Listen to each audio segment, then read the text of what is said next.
quite vocal. They have a lot of The access to Revolutionary media. Guards have said पासदारान इनकलाब ने कहा है कि समझौते ने रेड लाइन अबूर की है। public. I think that मेरे ख्याल में मुल्क में ये बहस हो रही है, आप मुख्तलिफ आवाज़ें सुन सकती हैं। voices. A lot of Republicans बहुत से अमरीकी रिपब्लिकन्स इस समझौते पर नाराज हैं। इनका कहना है कि ईरान माहिदे की शराइत की पासदारी नहीं करेगा। वो माजी की मिसाल देकर सवाल कर रहे हैं कि ईरान पर अब क्यों एतबार किया जाए। why should we trust you now? On the contrary, there's a lot of evidence pointing. इसके मुकाबले में बहुत से ऐसे शवाहिद हैं जिससे साबित होता है कि ईरान बैनुल अक़वामी समझौतों की पासदारी करता है। हम खित्ते में सिक्योरिटी और अमन के लिए काम करते रहे हैं, खुसूसन डॉक्टर रूहानी की हुकूमत। Particularly the government of Dr. Rouhani.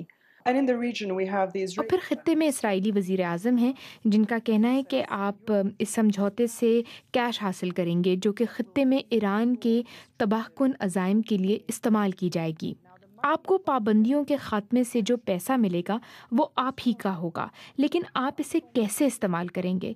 क्या आप इससे मईशत और मुल्क का बुनियादी ढांचा मजबूत बनाएंगे या आप ये पैसा सदर असद और हिजबुल्लाह को भिजवाएंगे? I think it's quite clear. मेरे ख्याल में ये तो बिल्कुल वाज़ेह है। हमारे कौमी मफादात हैं, हमारे छठे 5 साला तरक्याती मंसूबे पर काम हो रहा है। ये भी वाज़ेह है कि हम देर पा तरक्की के लिए काम कर रहे हैं। Sustainable development. For तो us. सदर असद को We आप need- कोई पैसे नहीं We भेजेंगे? need to defend ourselves. हमें अपना दिफा करना है, इस बारे में कोई दो राय नहीं है। ईरान के आसपास तकरीबन 100 से ज़्यादा अमरीकी फ़ौजी बेसेस मौजूद हैं। Military but you've bases in just the signed a region. deal with America. Well, it is still the हाँ, लेकिन फिर भी मिलिट्री बेसिस तो अभी तक मौजूद है। फिर खित्ते की गैर मुस्तहकम सूरत हाल, शिद्दत पसंदी और बुनियाद परस्ती में भी इजाफा हो रहा है, तो ईरान को मुख्तलिफ वजूहात के बाइस अपना दिफा तो करना है। so Iran has to defend itself for many different reasons.